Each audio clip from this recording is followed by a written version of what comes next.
City of Stevens Point Board of Water and Sewerage Commissioners meeting, recorded September 14, 2020.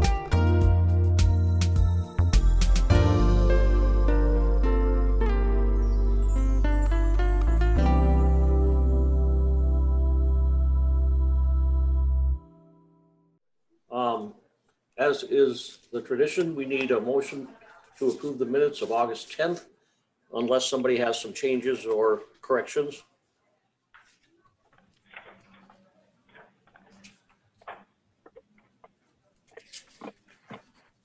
I'll move for approval. Great. Haynes will second.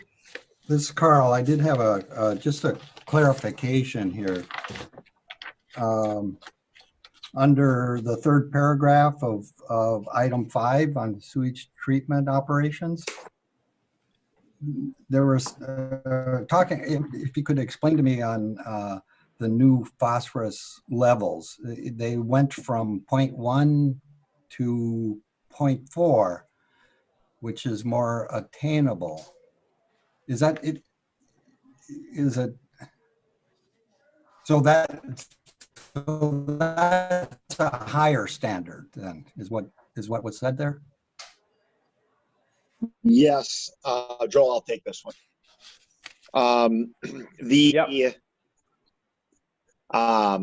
The original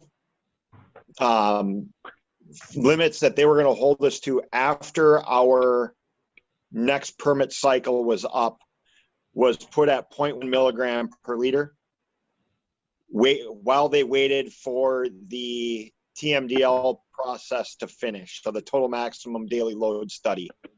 When the study was completed, they came up with the 0.4 to 0.5, so they moved our limit up higher. So we've never actually had a 0.1 limit. They're just, that was more of a placeholder for them until they got the new number in there. Okay, certainly. I was wondering if it, a complete relaxation of what we were doing and meeting. Thank you. For reference, prior to that, Chris, it would have been 0.93, right? Currently, it's 0.93, yes. Yeah. All right, any other questions? We have a motion and a second to approve the minutes.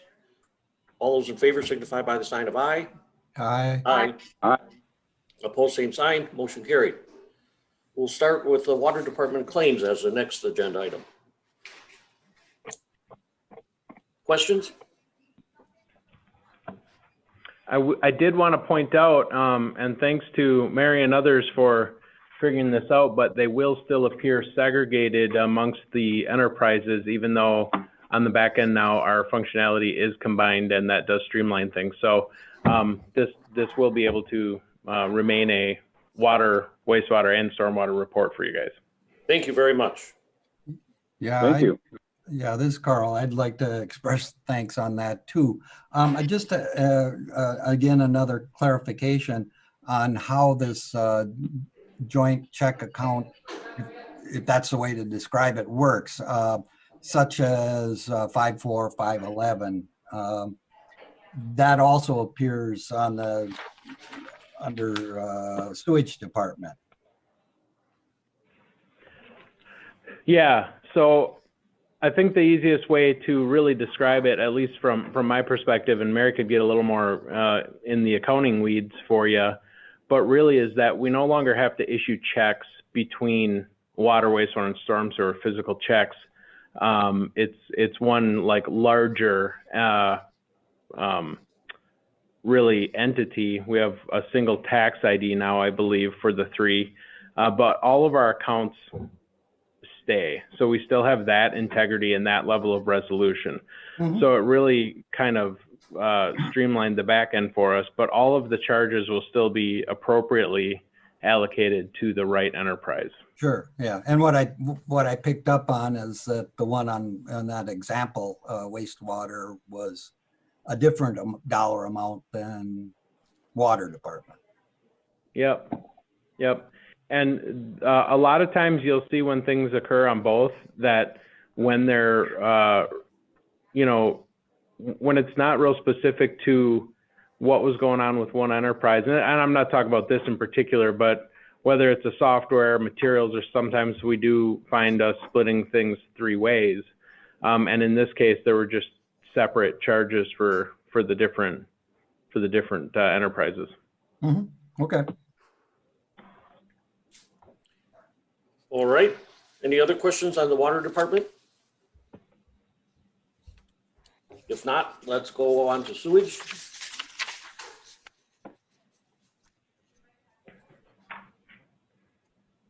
Questions here?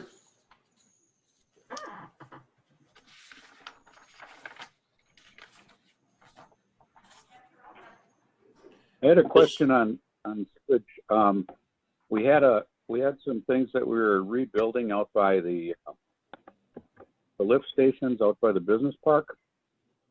Did those get finished and clear the billing system yet?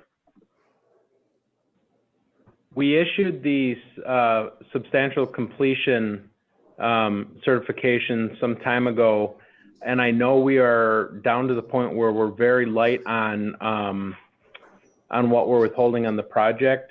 I'm not 100% sure if we've done final payment on that yet. I don't believe we have, so there's probably a small contingency being held yet. Okay. And so line number 54570 for $77,000 plus. That must be the one at or near the last payments for the new sewage digester.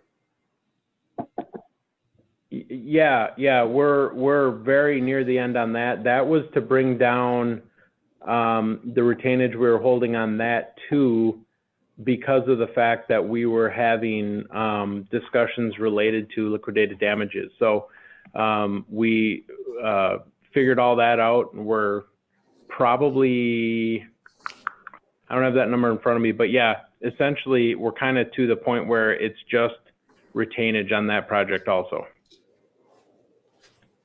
When you get the last one done, the last payment and the whole project is completely paid for, would you note that for us so I don't have to keep stumbling around on it? Yeah, and I think what I'll do next month is give you those graphs again, because both of those may very well be finalized by then with the progress payments and the current. Or whatever month it is. Yeah, that would be good. Yep. I have the last set of graphs you gave me sitting right here in my credenza, so your time is well spent. All right. Any other questions on sewage? All right, let's go on to stormwater. Again, any questions? Carl, just on 54528, I'm assuming that's a large-scale mechanical saw or pavement cutter or something like that. Yeah, this is a chop saw or duck saw, whatever you want to call it. It looks a lot like the body of a chainsaw, but it has a circular blade on it that our crews use for cutting pipe and all sorts of stuff. Thank you. Yep. Other questions? Okay, if not, a motion is in order. Move to I'll approve. move for approval, Ray. Or second by Carl. All those in favor signify by the sign of aye. Aye. Aye. Roll same sign, motion carried. All right. I guess we're gonna do it at this point in time, Jody. Yep, and I just made her host, so Jody, you should be able, maybe I gotta stop my share real quick. You should be able to share your screen now.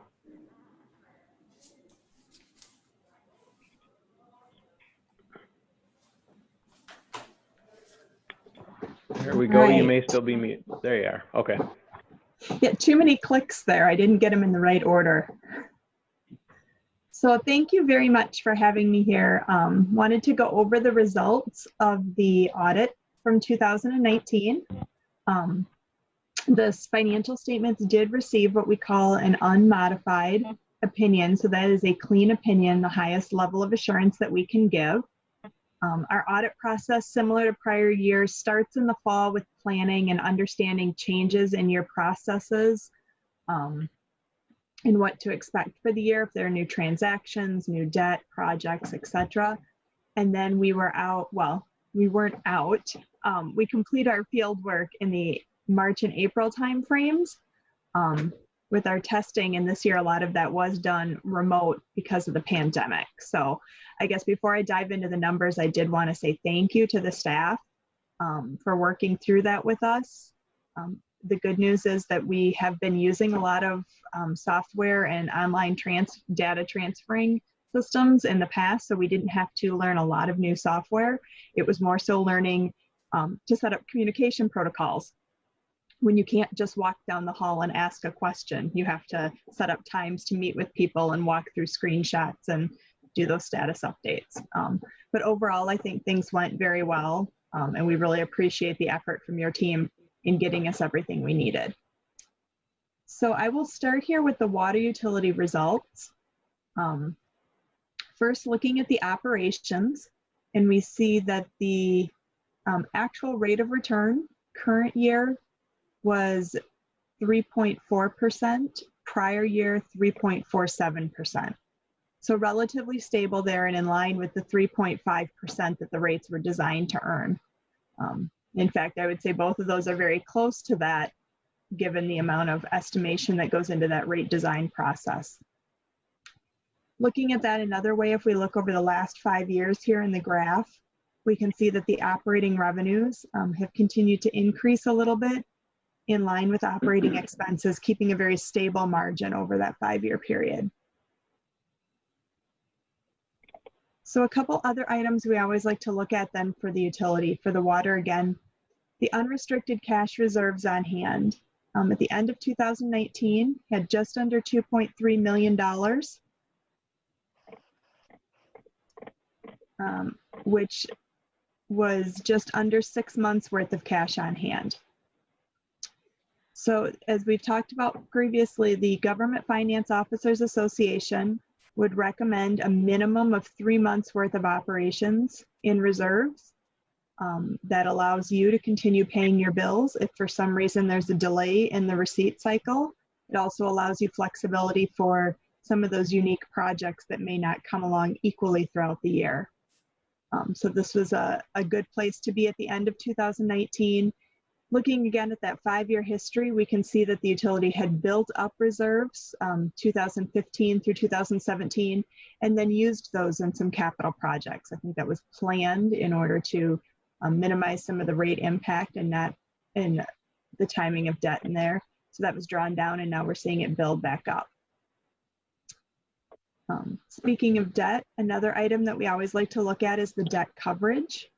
As part of issuing revenue bonds, the utility has a requirement that the earnings be sufficient to pay the debt service 1.1 times to give the bondholder some security. We can see at the end of 2019, it was actually 3.7 times. So very strong there and allows the utility some borrowing capacity if needed for future projects. And the last item then that we look at is the investment in capital assets. How much of that infrastructure has been financed with equity versus outstanding debt? So at the end of 2019, there was about 23% of the infrastructure financed with outstanding debt. Typically, we don't like to see that more than 50% unless there's a unique reason with significant projects. So that's a good place to be.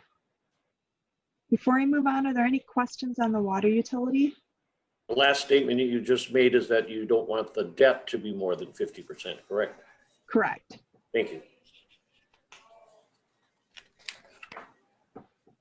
All right, so then looking at similar information for the wastewater utility, we don't have a rate of return because the rates here are not regulated by the Public Service Commission. So they're set more looking at a cash basis of what are the needs of the utility.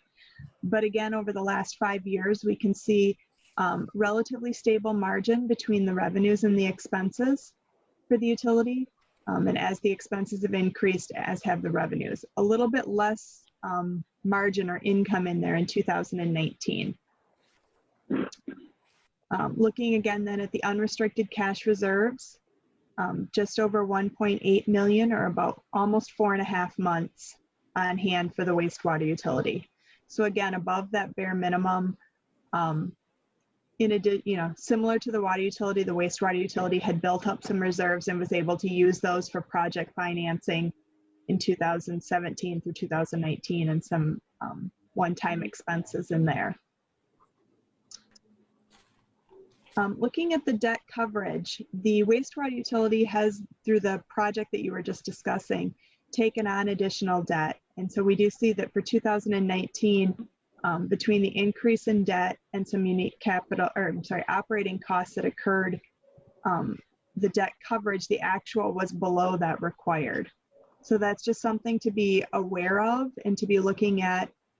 Are those operating costs at a new normal level, in which case we may need to reevaluate rates, or was there some one-time unique items in there that we don't expect to reoccur? So that last statement would suggest that you would, your company would assume that within maybe 2 to 3 years, hopefully 1 year, we would be above the minimum? Yes. The hope would be that if that was a unique item, that 2020 would go above the minimum. And if that wasn't a unique item, then we would be looking at rates to get that back readjusted. But I also noticed today in my emails that the city of Stevens Point is refinancing $15 million worth of debt. I'm assuming because the rates are so low, and that probably would have a positive effect on this ratio as well. It would depend upon if that debt included some of the wastewater debt, which I'm not, guessing. Yeah, I'm not aware if it does or does not. And then looking at the investment in capital, so the wastewater utility does have about 42% of their assets financed with outstanding debt at the end of 2019, which again is approaching that 50% that I mentioned, but also knowing that you have this very significant wastewater treatment plant project that's brand new and financed. That doesn't surprise me that you're approaching, or even if you were to go a little bit above the 50%, knowing that there's that unique project there. I've seen wastewater utilities with a brand new project be at 70 or 80% financed through debt in those first couple of years, and then they're paying that down. So, well, Joel, the other thing that I don't think that these numbers reflect are going to be some of the reduced expenses that we're going to have with the new facility for lack of hauling of sludge and some other things that we've talked about. Yeah, there's going to be quite a bit that gets kind of worked out in the first year of full operation here, with those costs being decreased and how the other costs that increase really, offset those. Because of course we have added costs for things like natural gas if we need it, electric because we need more than we used to, so we can't generate the same percentage we used to, polymer costs, things like that. So it'll be interesting to kind of evaluate that after about a year of operating after construction. Very good, thank you. And I think that's fairly typical with a project of that size, is that you make your best estimates of those going in, and then after you get a little bit of time in real operations, you reevaluate where those came out. All right, so then the stormwater utility, a little bit different story here. If we look at 2018 and 2019, the total operating expenses have outpaced the operating revenues. But I believe a large driver of that has actually been the depreciation expense, which is a non-cash expense. So that's just something to be aware of as you're going through your budgeting processes. Seeing that coming was one of the reasons we did that recent rate increase on the stormwater side too. And we look back a few years when the city went from a typical year of, say, 1/4 mile to a 1/2 mile of reconstruct in the city, and now we're doing 1 mile plus of reconstruct in the city, and the storm sewers, in a lot of cases, the most expensive one of those 3 utilities to reconstruct because of the size of the infrastructure and the expense related to it. So Yeah, we kind of anticipated this, which is why we requested the rate increase, and hopefully we bring that line back down, and the like Jody mentioned, the depreciation kind of keeps us kind of in the black there.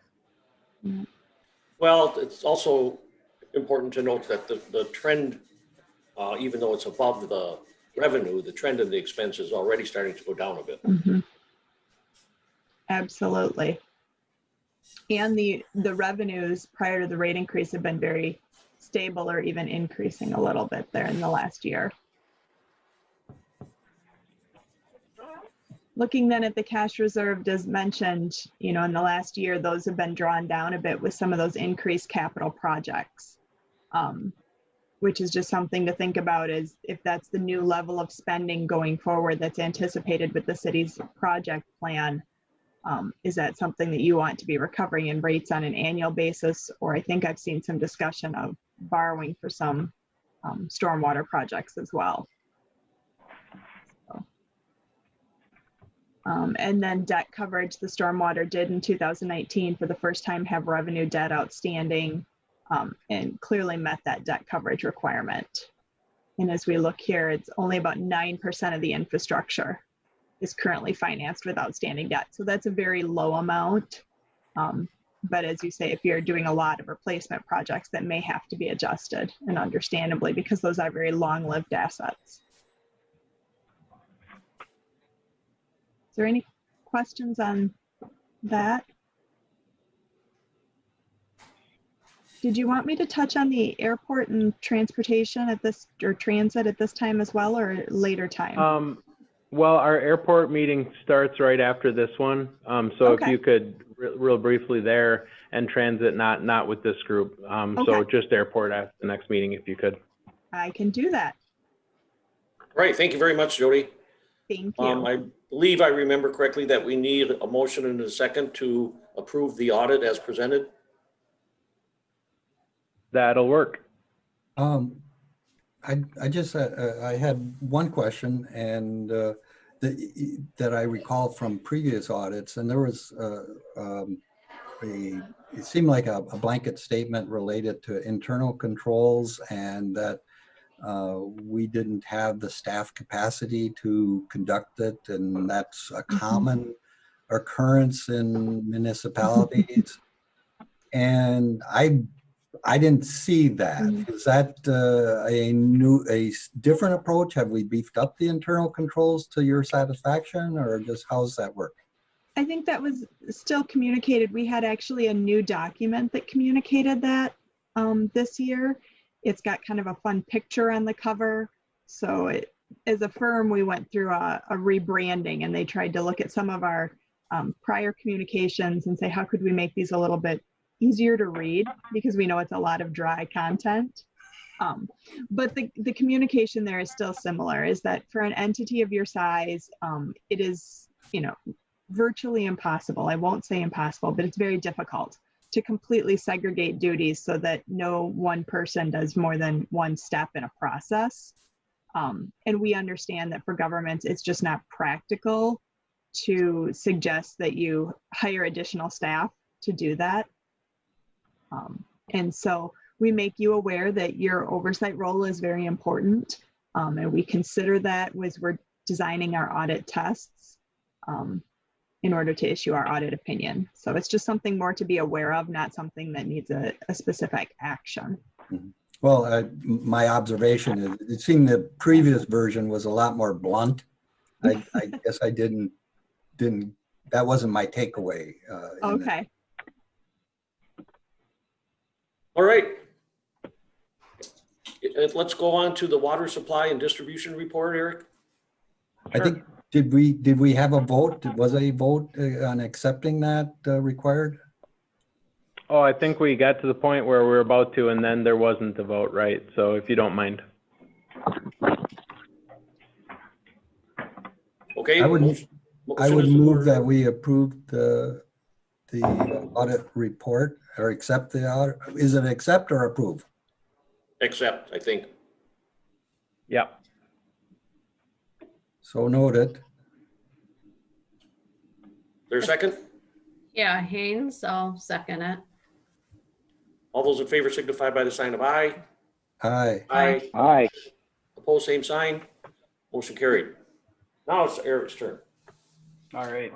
August was hot and dry. You can see that in our pumpage. It's the highest we've pumped since 2012. So if everyone remembers that summer, that was really, really dry as well.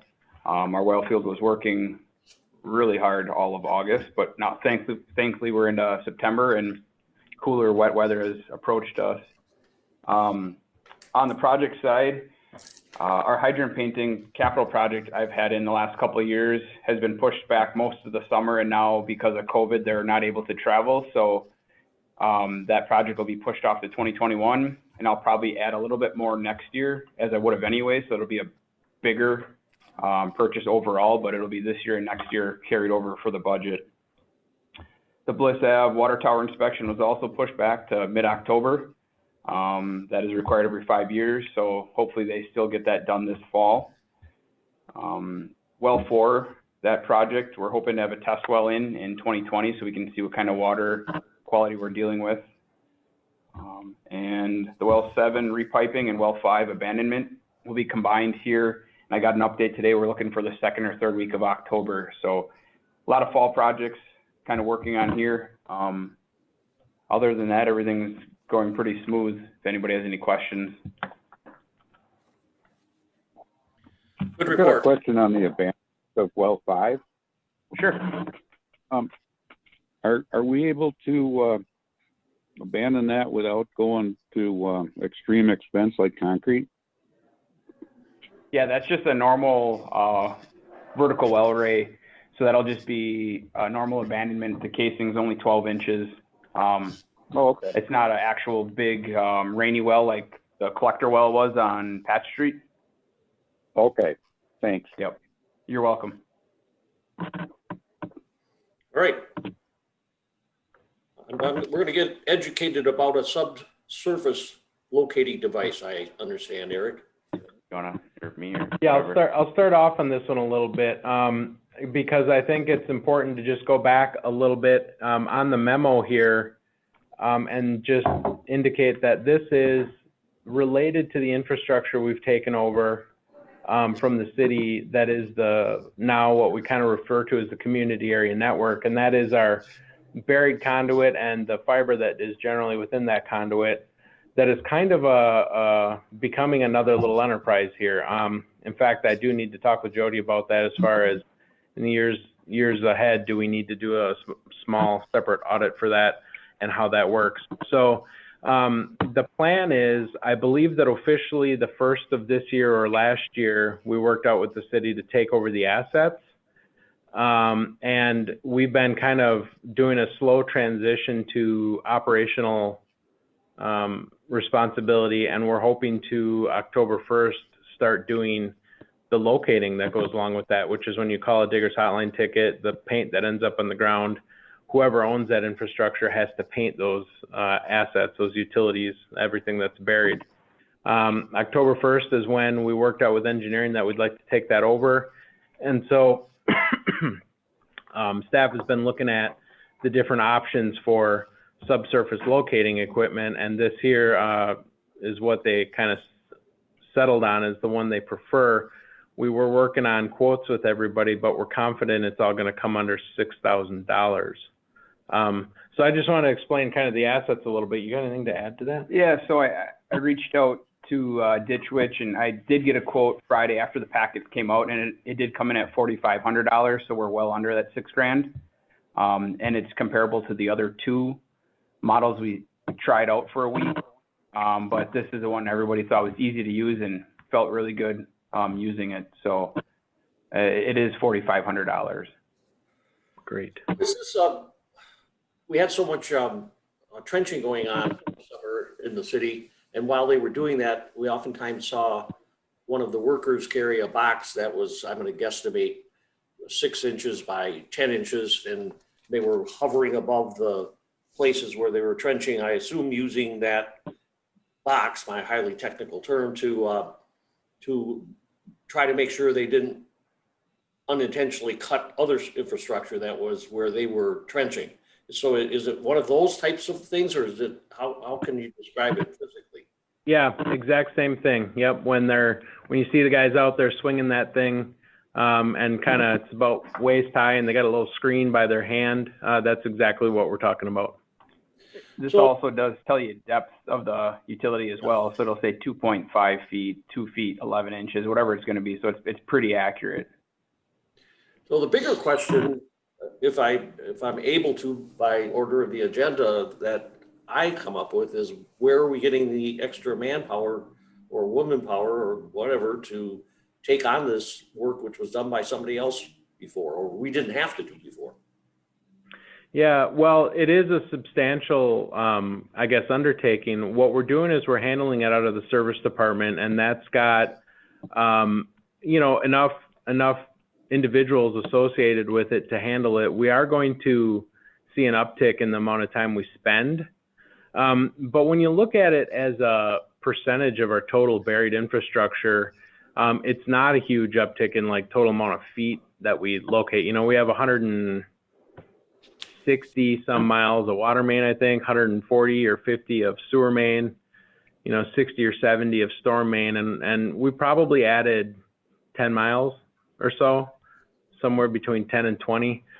So, excuse me, the percentage there is relatively low. However, it is a new locating technique, and it's not as simple as locating sanitary sewer, because really what you do is find the castings and connect the dots, right?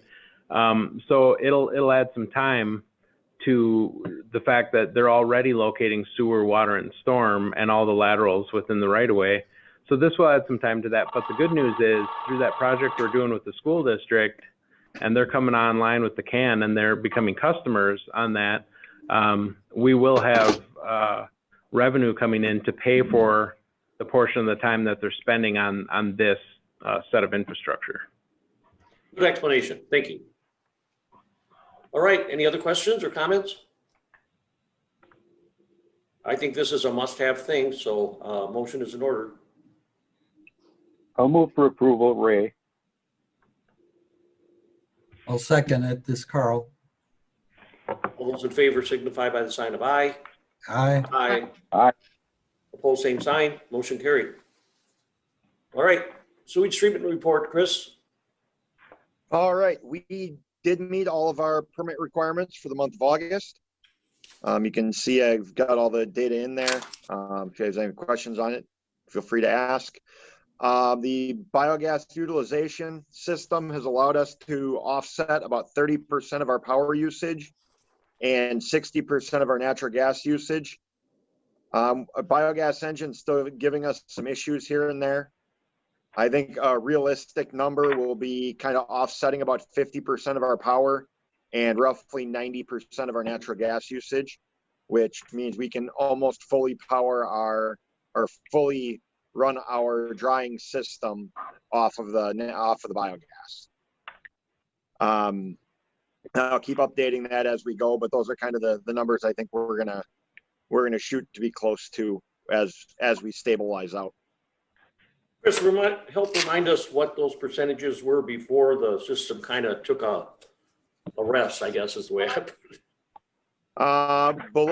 Before we started up the drying system and before we shut the system down last year, we were right about that 70 to 80% on a good month for offsetting power. And then we were up in the 80 to 90 range for biogas or natural gas offset. Very good, thank you. We are currently in the process of setting up an odor control test for our next dryer run. So next time we fire up the dryer, we're going to take a portion of the off gas and send it to one of our aeration basins and try to bubble it up through the aeration basin and see if we can remove odor that way. I have talked to a couple other facilities that do similar things and have had good results.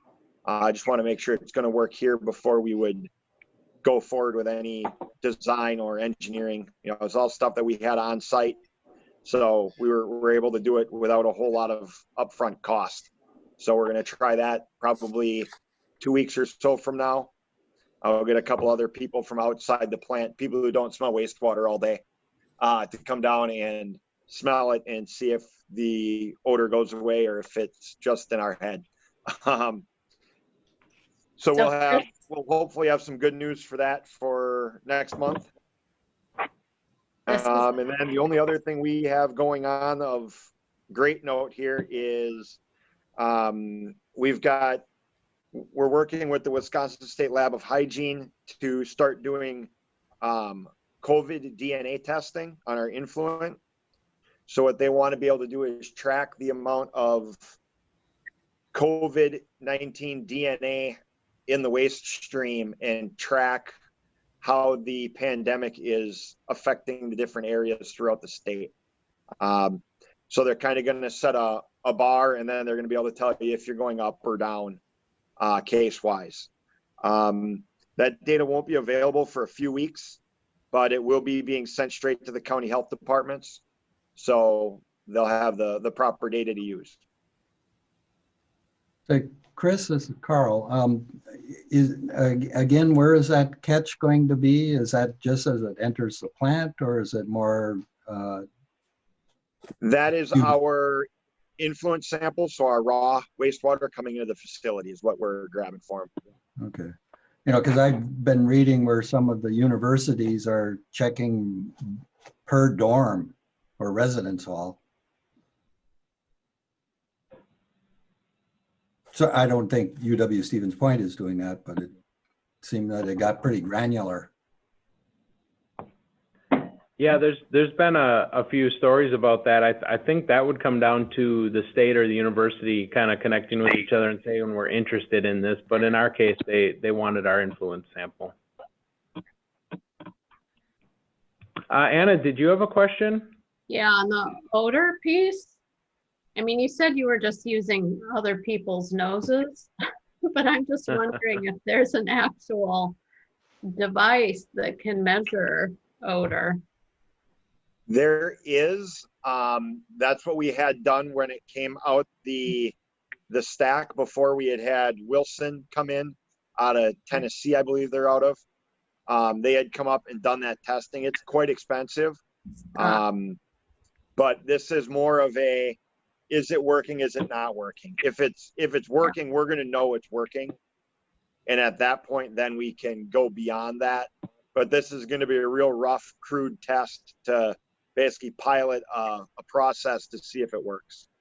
Okay, thank you. You know, we're going to take a small portion, probably half of the off gas, and then pipe that into our aeration system to see if we can remove that odor.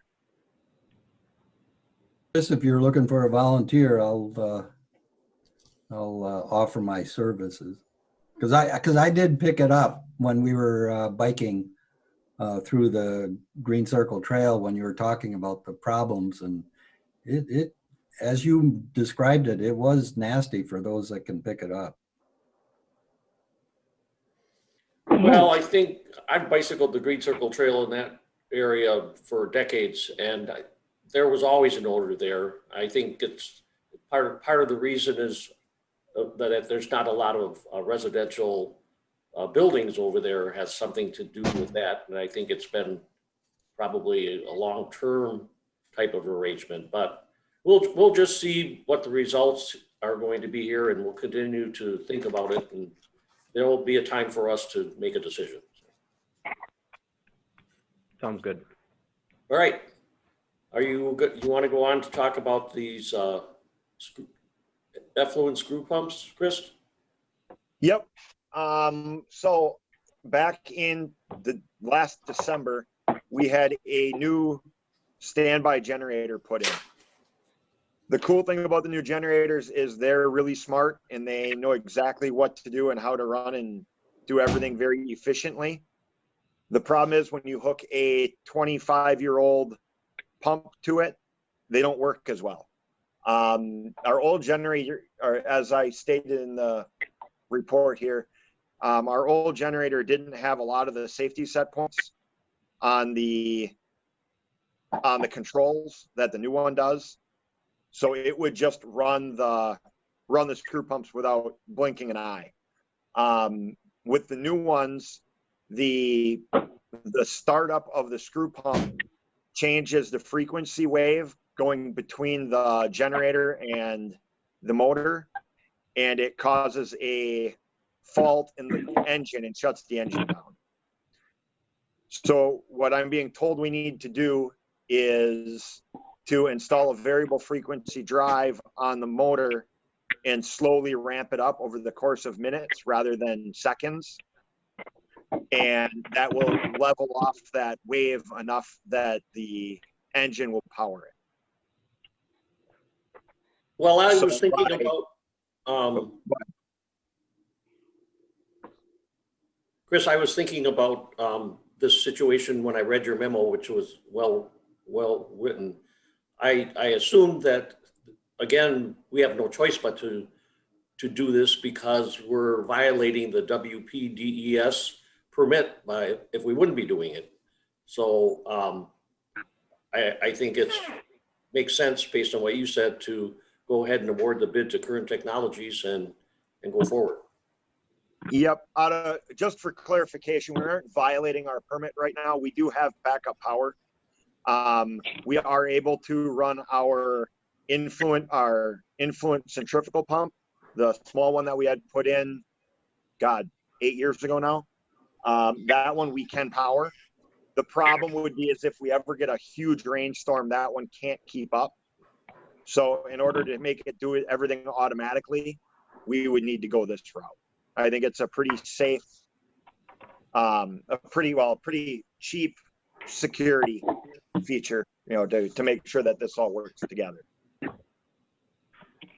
And I'm also amazed at how much the difference is between the highest bid and the lowest bid. So I think a motion is in order. Does Carl move to approve? Haynes will second. All those in favor signify by the sign of aye. Aye. Aye. Opposed, same sign. Motion carried. Very good, Chris. Thank you. Thank you. Rick, you wanted to take over, please? Sure.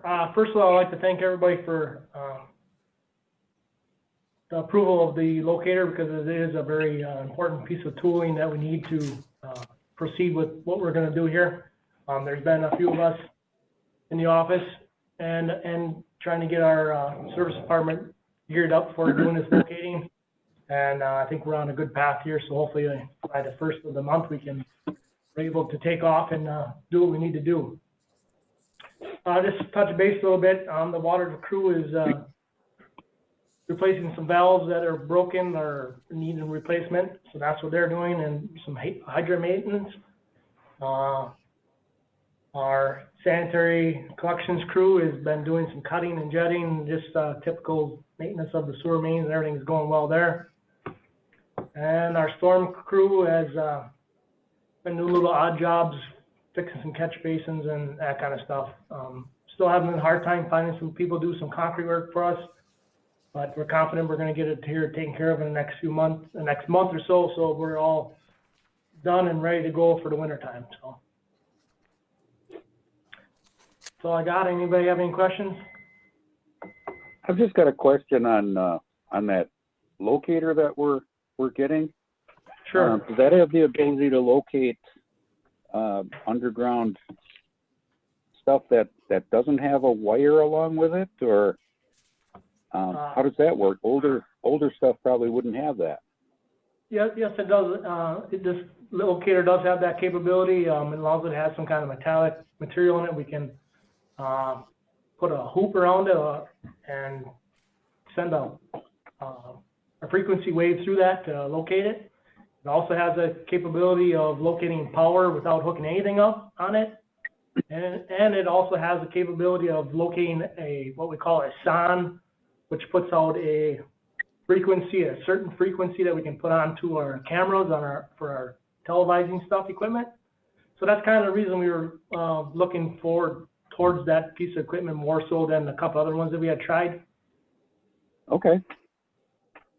So it's actually a pretty useful tool, not just only in the fiber realm, but also, for locating a water service line or anything like that. And also, hopefully, we can get more into putting some signs on our cameras and helping us out a little bit there once in a while if we get into a spot where we need to, so. Okay. Very good. Any other comments or questions? All right, let's go on to the Clean Water Fund application, please. Yeah, so this is a little young yet, this issue. We were talking about the stormwater audit presentation and the funds and everything there. When we adjusted the rate last time, we did talk about a small amount of the rates going towards debt service, and that may be coming up for 2021, the debt that we're talking about issuing. We're still working through some final design that speaks to how to alleviate the flooding issues that we have on the north side during big rain events. But in the event that that is going to be a 2021 project, and it's looking likely, we're going to have a pretty quick turnaround on applying for clean water fund loans. I had somebody take a look at this for us. Actually, it was Donahue, to say what's our best bet here as far as getting any sort of loan or grant or combination thereof. And their thought was that the Clean Water Fund has been issuing principal forgiveness dollars for projects like this pretty consistently. So the combination of the low rate and the high likelihood of principal forgiveness makes it a really good opportunity for us. And it is going to be an extremely expensive project compared to a normal reconstruction year. So I wanted to get this in front of you guys because we do need permission to do things like apply for Clean Water Fund grants and loans and combination thereof. And then typically on a project like this, we will have somebody administer that for us, which would be in this case Donahue. And we did use them also on the funding for the wastewater treatment plant project, the big one, and that went very well. So that application would be due October 31st, which is why I wanted to bring it this month, because I need to give more than a couple days that is going to transpire between council in October and that due date, so that as soon as we know that this is the direction the projects are going, that we can apply for the funding and be on time. I'm very familiar with Clean Water Fund because one of my colleagues, when I worked in the Office of Commissioner of Savings and Loan, transferred out of our department into this department. And so that was way back in 1991, and they were performing these loans and subsequently the forgiveness far before that. So I think it's got a good history, and I think it's something that we should take advantage of as long as we can. Is there any questions of Joel? If not, a motion to approve the expense for Donahue and Associates is in order. Actually, I do have a I'll move to question. approve. Sorry. Great. Go ahead. Sounds like we had a first from Anna and a second from Ray. Well, and I Yep. will make a motion, that's fine, but I also have a question. Sure. So they're charging 15,000 for that work. So will that then be included in the overall monies that we get, or is it paid then separately? Yeah, that would be a scope of services where it's directly billed from them to us on this project, not worked into, I mean, there are expenses that are eligible to go against the loan. This is very likely one of them. In fact, Jody could probably comment to that. But the way we're setting this up is a contractual arrangement between us and them. And if it's eligible for the expenses that may see principal forgiveness, we'll absolutely do that. Okay, thank you. Pick something? No? Okay. Okay. I don't think do we need oh yeah, we have a motion and a second. Yep. And we voted on it already, correct? We haven't voted. No vote yet. All right. There hasn't been a vote yet, but you do have the motion in the second. All right, all those in favor signify by the sign of aye. Aye. Aye. Aye. Opposed, same sign, motion carried. Sorry, commissioners, the one disadvantage of this technology is every once in a while, limited amount, we step on each other is the way I would put it, so. That and my bad ear. So, all right, on to the community area network report, Joel. Yeah, so the main thing that I wanted to bring to you guys was on the heels of conversation last month was this memo. So you're curious about how we're doing as far as billing and invoicing on the fiber project, and here it is. So this left column is what we've seen, if I can get that thing to go away up there. From a combination, Multimedia Communications is our engineer on this project. They're doing project management and everything on it. And then these two big invoices are the successful contractor in our bid. Those invoices have totaled a little over $1 million. However, the progress, so we're a little off cycle here with them, right? Because the work is basically all in. So we're billing the school district based on work complete. And you'll see these are our invoices and reflected what they've paid to them. So we're almost $800,000 to the positive as far as what they've paid versus what we have on that project. So that's where we stand right now. I didn't know if that's the kind of summary you were looking for, but that's what we've got. So total invoices from vendors is Multimedia Communications and Alexco? Yep. Okay. So you anticipate seeing more invoices from those two organizations as the months go forward? Yeah, Alexco specifically, because they're the actual contractor doing the construction, and Multimedia is on the engineering side, so they're much closer to completion as far as their billing goes than Alexco might be. These two don't come perfectly together at the end of the day. At the end, the project that the proposal we responded to when the school district put it out saying, we're looking for people to build this project for us, we responded to that.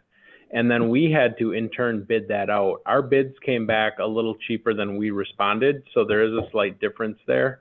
But in the end, yeah, we'll get a lot closer to that. We're going to end up paying more to the vendors than what's shown there when the project is 100% complete. And I'll bring back a report on that if you'd like when all is said and done too. How long would you guesstimate it will be before it's complete? I'd say the project itself, we're doing punch list items right now. So, this fall, they're done with 99% of the work.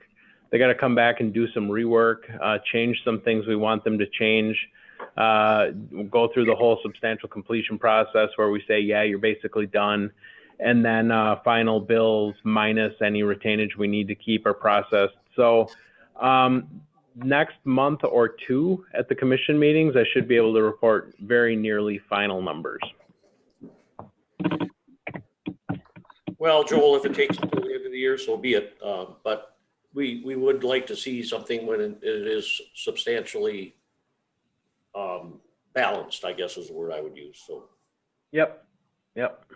Okay. And I think this is just a for your information agenda item. I don't think we have to have a motion on it. And then Agreed. Do you have a director's report as well, Joel? I've nothing to add of any real length.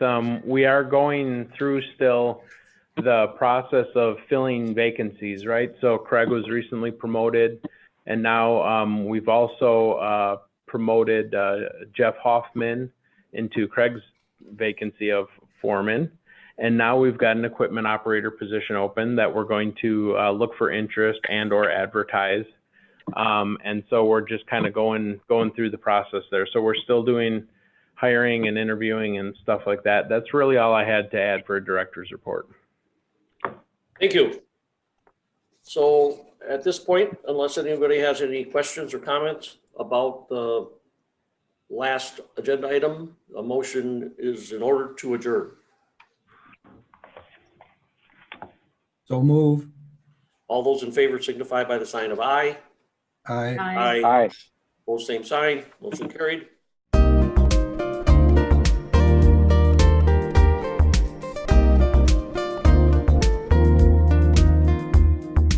A video of this meeting is available for viewing on the city's website, stevenspoint.com/videos.